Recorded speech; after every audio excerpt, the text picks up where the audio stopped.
out, here she comes. The woman that I love. It's too bad she'll never know.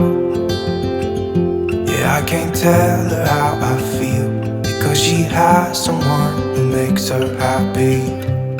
Oke guys, assalamualaikum warahmatullahi wabarakatuh. Alhamdulillah ini akhirnya aku sampai juga di Cilegon, Banten setelah perjalanan kurang lebih 3 jam. Nah, aku dapat informasi terkait ada anak muda, ini umur 17 tahun dan dia menjadi ODGJ dikarenakan faktor seringnya melihat kekerasan yang dilakukan oleh kedua orang tuanya.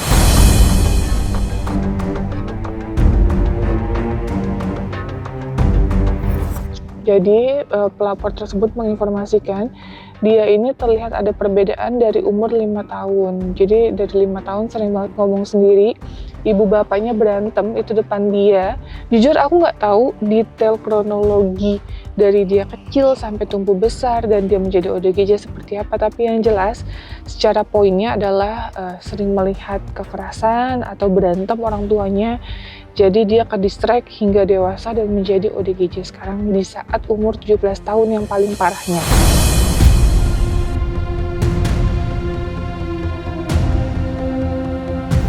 Nah, kemarin mau sekali harus dijelaskan dia ingin menghilangkan nyawa tetangganya. Jadi di sini udah pada takut banget dan meminta bantuan kita segera dievakuasi ke rumah sakit jiwa. Seminggu yang lalu ibunya masuk rumah sakit karena palanya bocor diakibatkan yang dilakukan oleh si anak ini, guys. Ini bukti laporan, foto dan videonya.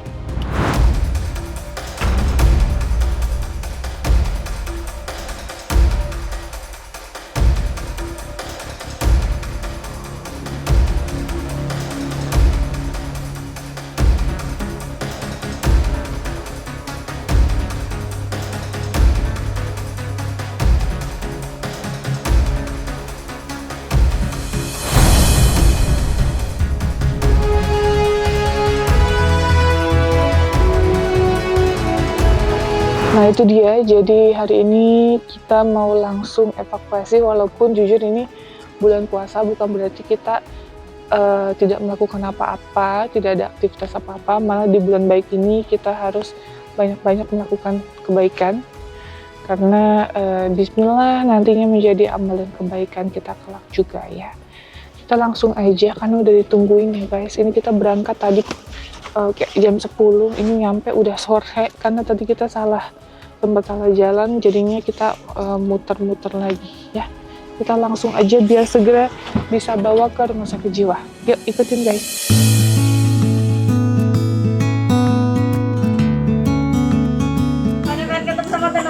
Terima kasih. Di mana lokasinya? Oh di bawah. Oh ini rumah saudara. Nanti itunya manaknya ada di bawah gitu. Anaknya di bawah. Iya. Dia datang atau nanti kita ke sana? Iya di sana aja. Oh nanti kita ke sana aja. Jadi kita ngobrol aja dulu. Iya ngobrol aja terus di dalam aja katanya. Oh, oke.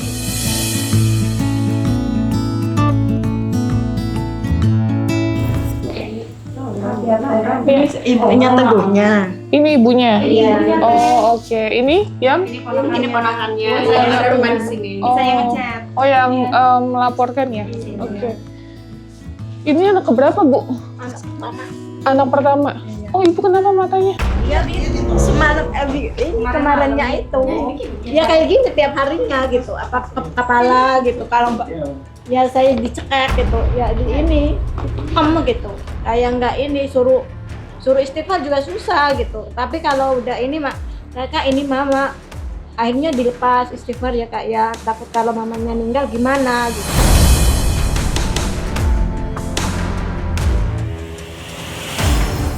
Ngasih makan siapa? Ini anak pertama. Iya. Terus yang anak ibu berapa totalnya? Dua. Yang satu masih kecil. Yang satu masih kecil. Nah awal mulanya gimana bisa jadi kayak gini Bu? Kurang tahu juga sih tadi dulunya pas itunya awal mulanya sih emang dari kecil ini anak sering lihat hal yang Berantem. seperti itu. Enggak berantem. Jadi? Orangnya pendiam.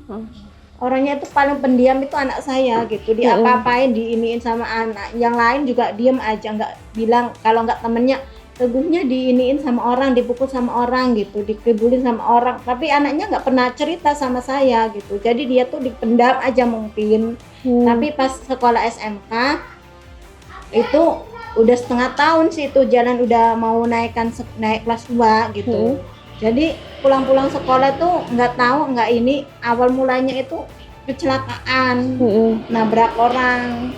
Ya awal mulanya dari situlah gitu. Udah 2 tahun ini gitu. Ngedrop gitu kayak seperti inilah, nyesel gitu. Saya kalau nggak diajak sama orang nggak nabrak orang gitu kan. Pas 2 tahunnya kesini ini. Lebih parahnya yang pas ini kesininya ini gitu. 2 tahun ini.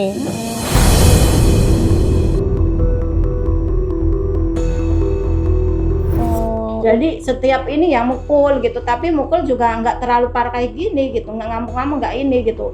Ya udah berantakin rumahnya itu, udah saya bawa ke rumah sakit jiwa. 2 bulan di Serang, di Ciomas. Itu 2 bulan. Terus pulang tuh.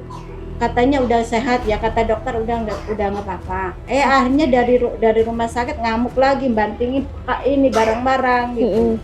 Terus saya bawa lagi di rumah sakit tuh di Jakarta.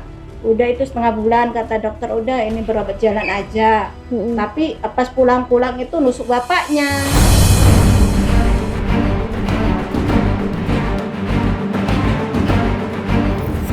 Pulang-pulang dari rumah sakit itu, terus saya bawa lagi tuh di Cirebon, di Kiai gitu. Malahnya tambah pulang-pulang ya kayak gini, tambah parahnya kayak seperti ini. Ini gitu. ibu diapain? Ya ditonjok, dicekek, ya di ini gitu, pokoknya ditendang gitu, ditendangin gitu. Kemarin malam ininya segini. Ini juga saya operasi. Iya.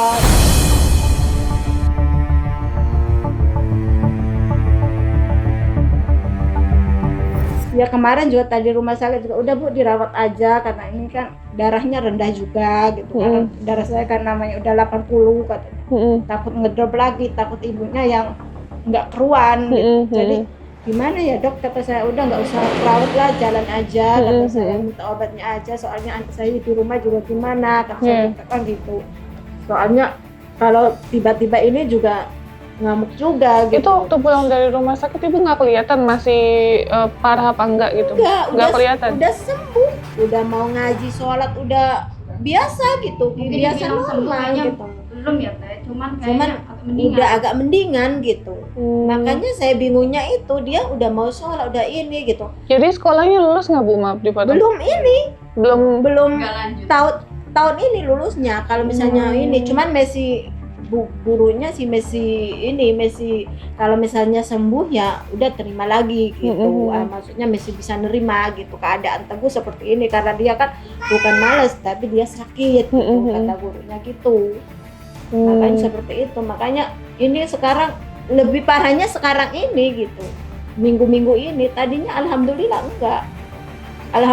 enggak terlalu kayak gini gitu, udah diomongin, udah ini, pokoknya seminggu ini aja parah-parahnya. Ke sayanya nendang, mukul, sama adiknya juga mukul. Makanya adiknya juga udah dedek sama ibu aja dibawa, katanya nggak apa-apa. Dia juga nggak mau, nggak sama mama aja, ntar mamanya dibunuh sama kakak gitu. Udah nggak apa-apa.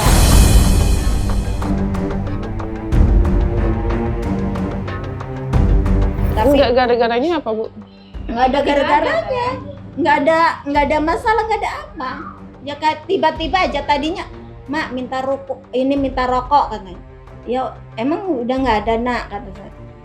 Udah habis kan. Tapi saya lihat masih ada gitu, biar saya keluar dari kamar gitu. Kayak gitu. Dia cuma alasan aja gitu. Biar keluar dari rumah kamar gitu. Gitu. Ya ininya. Jadi terus itu juga udah dipukul juga saya sekali, Kak, istighfar. Ini mama, kalau mama meninggal gimana, kakak sama siapa, terus siapa yang ngasih makan, siapa yang ngasih rokok, kata saya gitu. Terus udah enggak mak, udah dilepasin gitu. Terus udah lama, udah 1 jam gitu mau sholat isya, saya tuh udah sholat isya, udah mak lama amat sih sholatnya ini nih, pas saya baru selesai ngaji gitu. Udah akhirnya belum kena juga belum saya lepas. Akhirnya masuk, saya ini bukakan, takutnya ya jangan mukul mama ya. Enggak kan, ngomongnya dia enggak aja. Pas ini saya buka langsung aja ke kepala gitu. Jadi posisi saya itu pakai mukena, jadi kan susah gitu.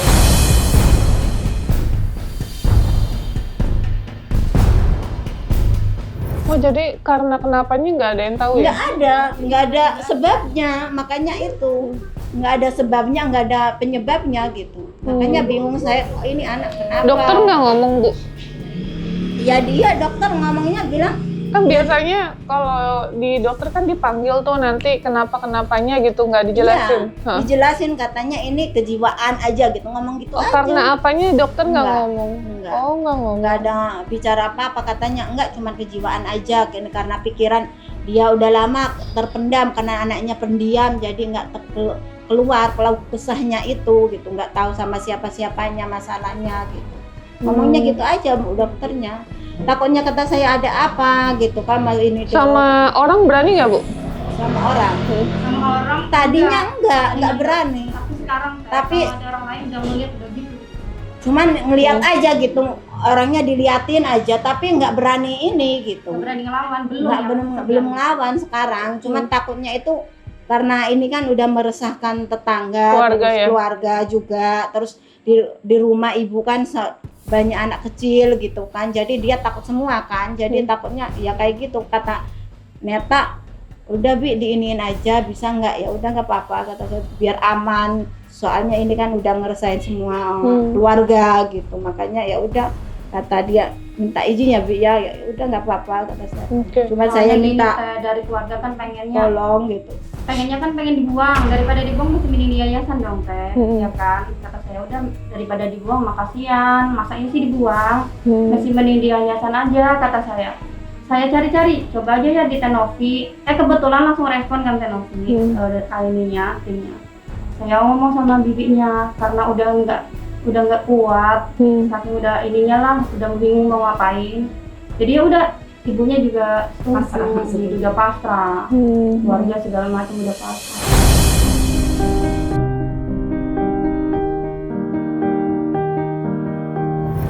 Ya udah, nah ini aku mau langsung ke bawah atau gimana, Mbak? ya terserah, kalau misalnya langsung diambil.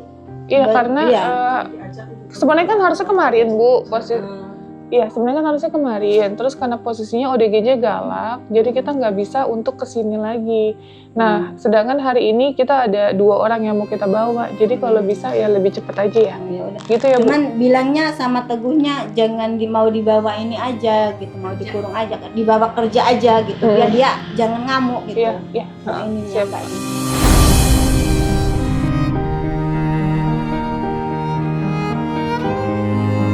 Gak usah bawa baju, nanti baju kita udah urus semua. Yuk Bu. Di mana Bu rumahnya? Oh ini, bawah.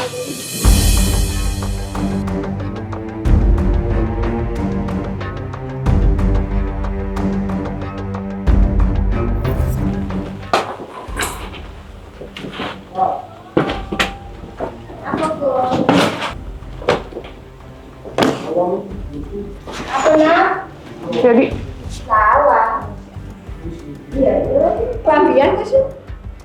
Kelambian. Celanahan Bi ya? Celana ya?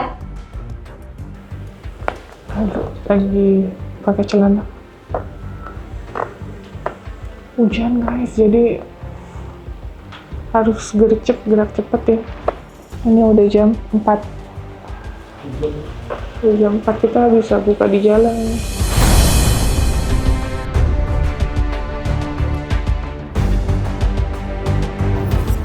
Jadi katanya warga-warga semua tetangga pada takut guys, udah sering pecahin kaca, ngancem orang-orang untuk menghilangkan nyawa.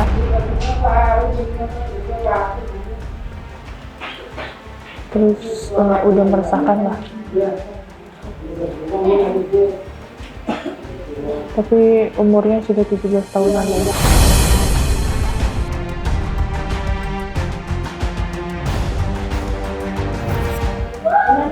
Nanti kalau misalnya ini agak sulit, kayaknya mohon maaf ya kita agak paksa. Soalnya kita butuh cepat untuk evakuasi. Ada satu lagi guys.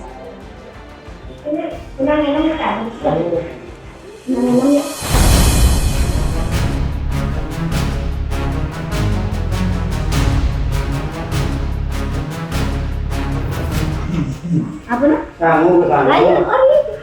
Ayo, Yuk, salaman dulu dong. Salaman, salaman. Yuk. Itu matiin dulu rokoknya sama rokoknya. Ya, rokok terus.